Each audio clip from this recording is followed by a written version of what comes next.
Are you struggling buying what these YouTubers are selling? We are too, and that's why we started Chasing Millions. And we're going to give you sound business advice from real business guys that are living it right now. Scaling your business, you cannot scale anything by yourself. You have to build a team. When you very first start, you might not be able to find your dream accountant or your dream operations guy, right? If you're not utilizing the technology around you, if your guys aren't working on iPads, if you're working on a Rolodex of cards or just old school stuff, I mean, you shouldn't probably try to scale that. Welcome to Chasing Millions podcast.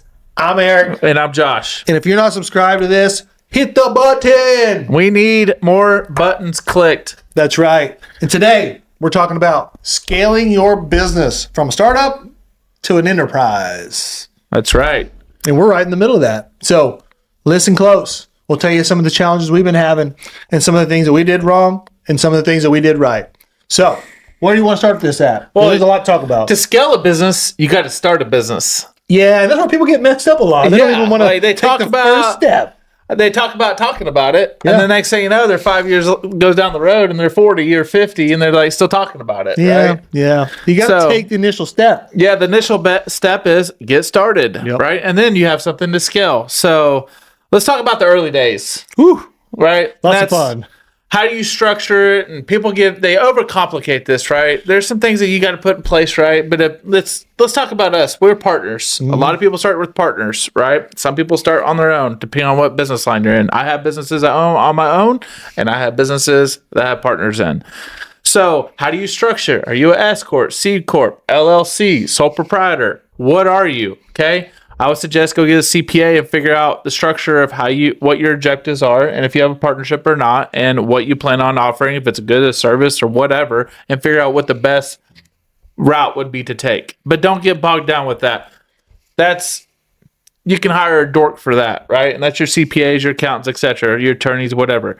You need to figure out what your idea is. You know, if it's selling a product or providing a service, usually it goes into one or the other, right? Yep.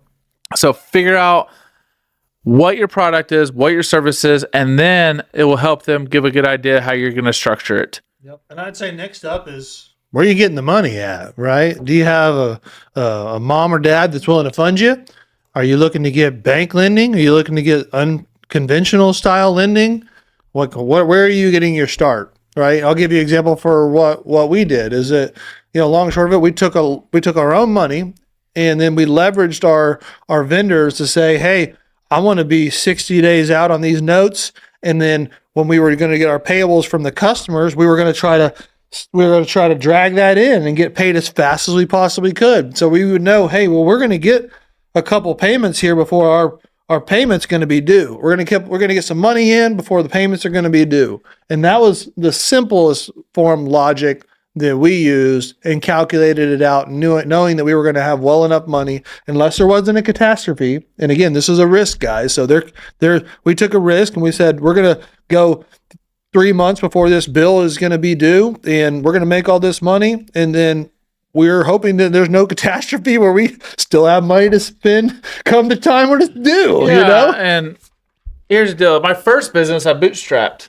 I took $5,000 and put a lot of hard work in it and ended up turning into something special. And I walked out with, over $1 million paycheck in my pocket. So there's so many different ways you can structure. You can borrow money from your friends. You can go to the bank. You can do venture capital. You can private equity, mezz debt, thousands of ways. You could go start selling your shit and reducing your lifestyle. Did that too. Yeah. But you know what I hear a lot of, and I'd like to share, we've said it before on one of the earlier podcasts, but people get caught up a lot in the business plan, and you hear that a lot because business plans are bullshit. Well, they are, but I want people to understand. And my perspective is that if you're going to get money from a bank, you're going to probably have to have a business plan, right?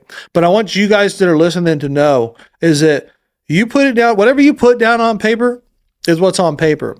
Once they sign that note over, right? Then likely you might as well just wad that up, throw it in the trash, because it's going to be probably nothing near what you thought it was going to be. Well, not only that, a banker's not going to go to you and be like, well, you're not following your business plan. All they care are you making your payments and you're paying it on time. Yep. Right? I've only had to write one business plan in my life, ever.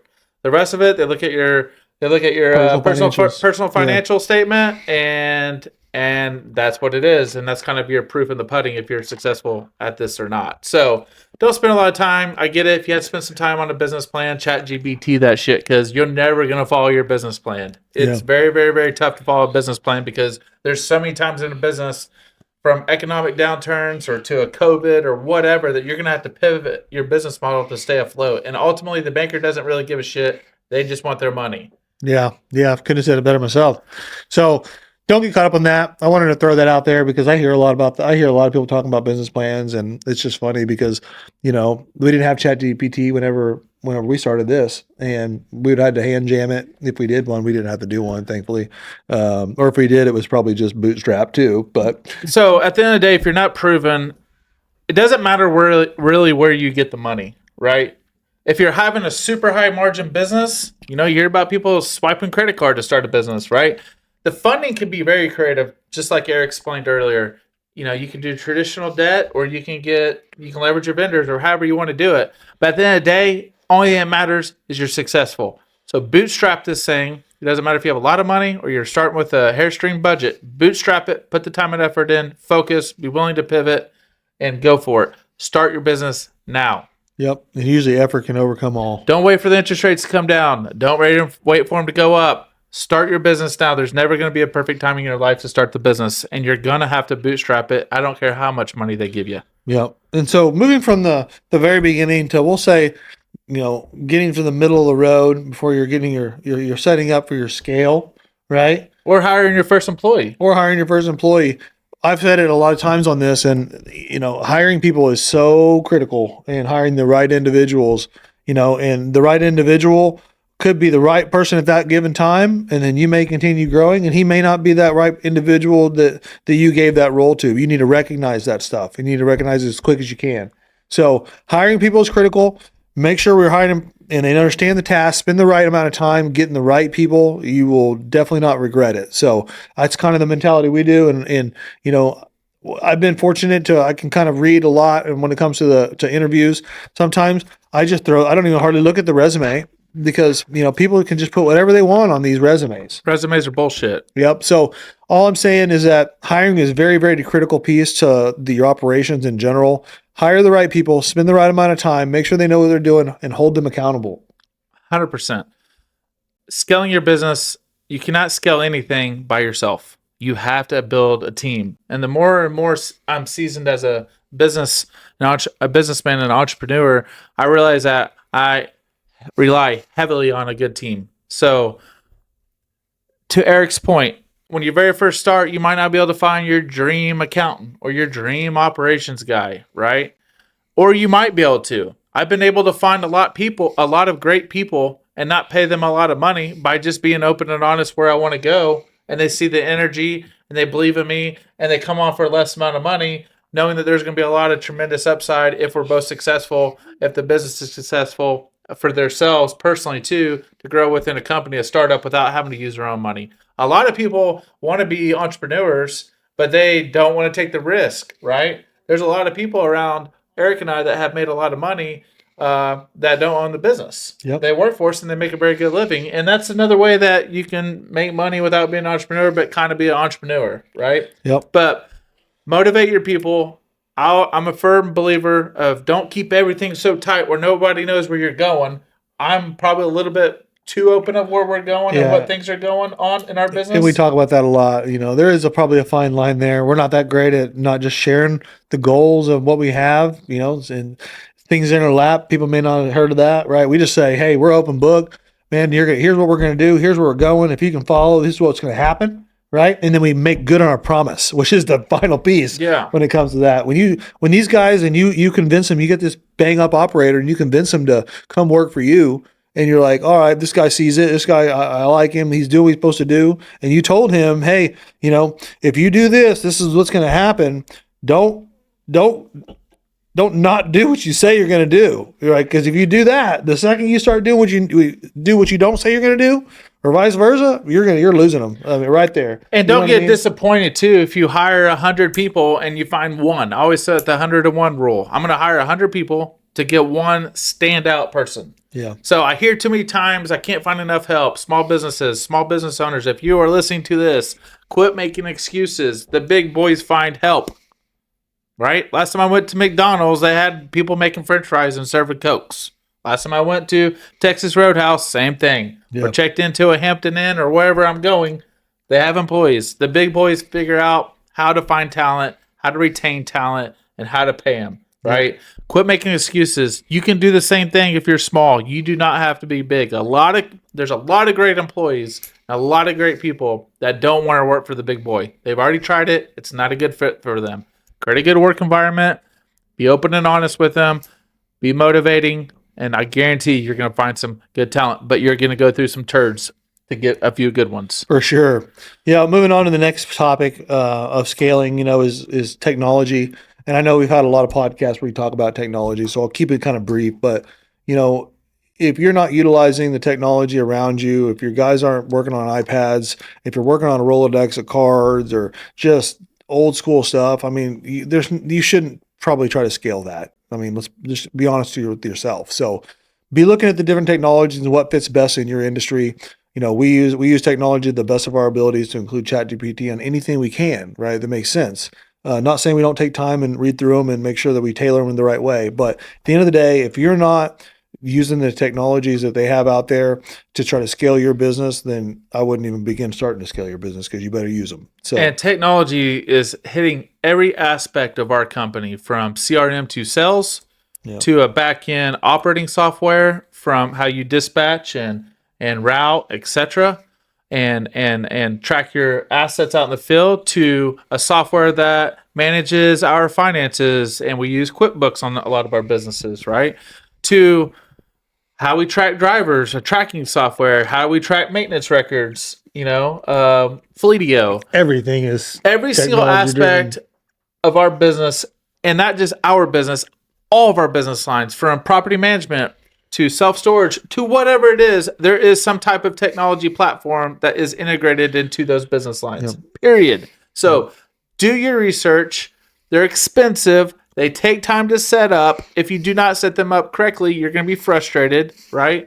But do your research, implement the technology, and don't be afraid to spend a little bit more money on it, because your $120 to $5,000 to our $10,000 a month on one platform is could be like having 50 people operating the old school way with Rolodexes and pens and paper, etc. And I'll lead you with the last piece before we move on to the next topic, is that we were laughing the other day about technology, and we were saying if we were utilizing something like a CRM program on HubSpot, where you can track your sales guys, you can set your metrics, you can understand where you're at, right? Every single day, every single week, every single month. And then you truly understand and know you have a top-end operating software, right? And you know how it works. If you know how to do those two things, you know how to operate your sales on a platform, and you know how to operate the business on a platform, you can plug and play that. I mean, if you understand the dynamic behind the sales and the platform of that, and then the operating system and the platform and that, then that is half of the battle. You know what I mean? And having the right ones and being able to use them. So, one last thing about the technology. I remember myself looking at my very first platform and the very first company I've ever started. Don't be afraid to bite off a little bit more than you can chew as far as picking out a software, right? I'll give you an example. If you are looking for accounting software, we use QuickBooks. There's a lot of times where they'll allow you to level up over a period of time as you progressively need it. Does that make sense? We do that with HubSpot. So HubSpot's another one, right? But simplify it. If you are requiring yourself to put all this data in, but you have no time to go in there and analyze the data and use the data to your benefit, don't do it. So scale it as you have employees. We're doing the same thing ourselves. We hired a VP of sales. He's in there looking at a lot more things than we ever thought about looking, because he has the time and that's his full scope of work. So find a software that you can scale up with. You don't have to implement every little piece and aspect of that software at the very beginning. Don't get overwhelmed where you're like, man, this is just too much. I did that myself when I implemented Salesforce in my very first company. I tried to implement everything at one time, and it was a disaster. I couldn't get buy-in because I didn't know what I was doing. I didn't have time to look at the analytics. Yeah. it just was a disaster, and I was paying this stupid amount of money, and I could not justify it. So don't do that. I'm giving you the experience. Find a software that you believe in. You think they have good customer service. You get along with the technicians. They answer the phone. You can understand them when they answer the phone. They speak somewhat English if they're in America, right? And then scale up with them. That's all part of the scaling. Yep. So last bullet point on this episode is leadership, right? And some of the challenges with that. I'll give you one quick tidbit. So I got started, me and Josh got started together and with a couple other guys, and I was a really big micromanager, right? And that was one thing you pointed out right at the get-go. You were like, hey man, you're gonna have to let go a little bit as we grow. You're gonna have to trust, right, these individuals that you hire to do different things, and kind of back out and hold them accountable, set up systems to hold them accountable. And I think that as you continue to grow and continue to scale your business, you're going to be a lot like I was, which is I was on the ground floor. I was doing the work. I was doing some of the accounting. I was doing the marketing, right? And as you continue to make more profit and you're doing a job, a good job, and you're making money, then you're going to be able to offset, use some of that profit to put in place for an operations guy, right? And then you need to back out some of your time on that, hold them accountable, and then start focusing on different things and using your time. And you continue to do that as you grow your company. So maybe your operations guy may be the first guy you hire, and the next guy could be your accounting person, right? And then eventually your hierarchy and your leadership is changing, and you have to adapt with that too. So that's some of the challenges that we're going through right now, where we've added some middle line managers or some managers over facilities, and then it changes the process of the business and who's looking at what and who's responsible for this and that. So that is going to be an ongoing issue that you're going to have to deal with as you continue to grow and scale your company. Is as you place people in middle lines or managers of different areas, just know to take a look internally in your processes and change them and adapt to them as you change that leadership and that hierarchy structure. I think that what makes me personally deadly is all my companies I've started up from the ground up, right? With me, myself, or me and another partner, very, very, very small, right? I was never one to have a pocket full of money, grew up rich, and I could go write somebody a check, right? And the banks were saying, oh man, you got all the money in the world. How much money you need? No, I was fighting, scrape, and scratch, and claw, and figuring out emptying my piggy bank, selling shit, right? To get every dollar I could to start. Whoop. But the reason why I'm telling you this is for you looking to start a business, you small business owners out there, look at everything from a positive light. The reason why Eric can sit down with a marketing agency, can sit down with Gene, our CFO, can sit down with the VP of sales, can sit down with operations, because when you start a business and you have to be involved in all those aspects, it's actually a big benefit later on down the future. Yeah. Because it gives you insight and it gives you knowledge, and you push yourself and you take yourself out of the comfort zone. So when you sit in those meetings, you're not sitting there saying, "Oh, I don't know what the fuck. I don't know what any of this stuff means." Yeah, and to elaborate on what he's saying, you don't have to be, MBA and all those things, right? I was just smart to get. You have to be smart enough to get by, right? But getting by means you need to understand your credits and your debits, and you need to understand, where ads are coming from. Whoa. You got to be smart enough to understand what you don't know. And once you understand what you don't know, go find somebody that knows it and then figure out that's the least path of resistance. Hey, I don't know what I'm talking about. Don't act like you know. I've been around so many people that act like they know what they're talking about, and I get around them, I'm like, they're fucking stupid. They don't know what they're talking about. Once you're humble enough to understand, I don't know what I'm talking about on this subject, put yourself around somebody that knows what they're talking about. Right? Do research on it and get up to speed. And the faster you can do that, the better off you are. And the more success you're going to have. It's pretty simple. Yeah. I mean, to my point, you better learn a little bit about that stuff. You don't have to be an expert at all those subjects, but when you're starting out, if you were like me or like Josh or just you and a partner, right, then you guys better split some duties and you guys better start understanding things at least a little bit, right? Because then they'll be bullshitting you if you don't. And that was to your point earlier, right? That's why I can go sit with the CFOs and the, and the VP of sales and everything else. I can speak their language because I've had to live through it, right? And I've had to engage myself enough to get to that point. You don't need an MBA to start a business. You don't need a finance degree to start a business. Some of my most successful people and my mentors do not have any education at all. Yep. Right? It's called grind. You have to be willing to grind it out. And what I always say, be Teflon tape. You're going to get kicked, Yep. punched. You're going to get kicked down. You're going to want to quit, but do not quit. Keep on pushing forward. Follow your plan. Do not give up at any and all cost. I love it. Make sure you're subscribing to us. We got a lot more fun things to come. Appreciate you watching. We're chasing millions.